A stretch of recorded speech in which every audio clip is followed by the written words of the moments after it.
जो बोले सो खाए दो। दो पंडित थे, एक थे चाचा, दूसरा था भतीजा।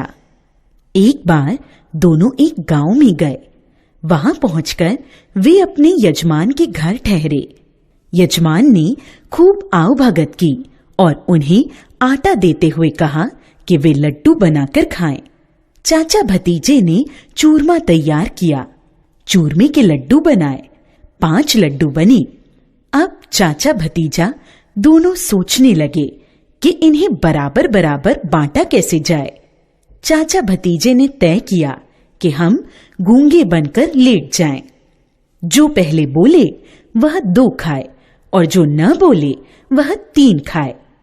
चाचा भतीजा दोनों बिन बोले लंबे फैलकर लेट गए।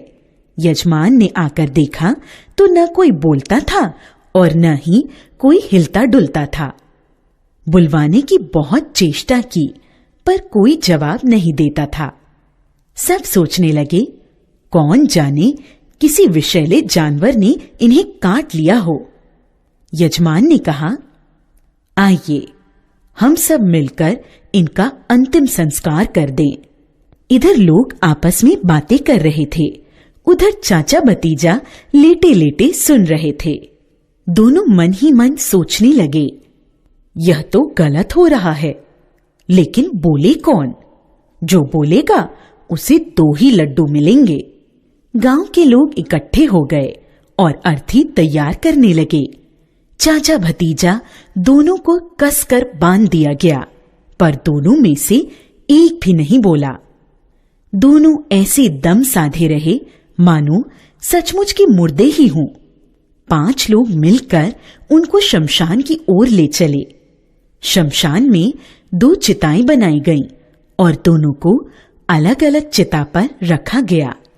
उसके बाद चिताओं में आग लगाई गई। 5 लोग चिता के समीप ही खड़े रहे। चाचा मन में सोचने लगे, जल कर मर जाएं तो कोई बात नहीं, पर 2 लड्डू तो नहीं खाने हैं। खाने हैं तो 3 ही खाने हैं, नहीं तो कुछ भी नहीं खाना है। भतीजे ने सोचा, यह तो मरने वाली नौबत आ गई। 3 लड्डू खाने की कोशिश में जान देनी होगी। आखिर भतीजा उठ बैठा और बोला, उठो चाचा, 3 तुम्हारे और 2 मेरे। इतना सुनते ही चाचा ने आंखें खोली। उन्हें जिंदा देखकर 5 लोग चिल्ला उठे, भागो रे भागो, ये तो भूत बन गए हैं। और वे भाग खड़े हुए। लोगों को लगा कि ये भूत उन्हीं 5 को खाने की बात कर रहे हैं। इधर चाचा भतीजा दोनों उठकर चले यजमान के यहाँ लड्डू खाने। 3 चाचा के, 2 भतीजे के।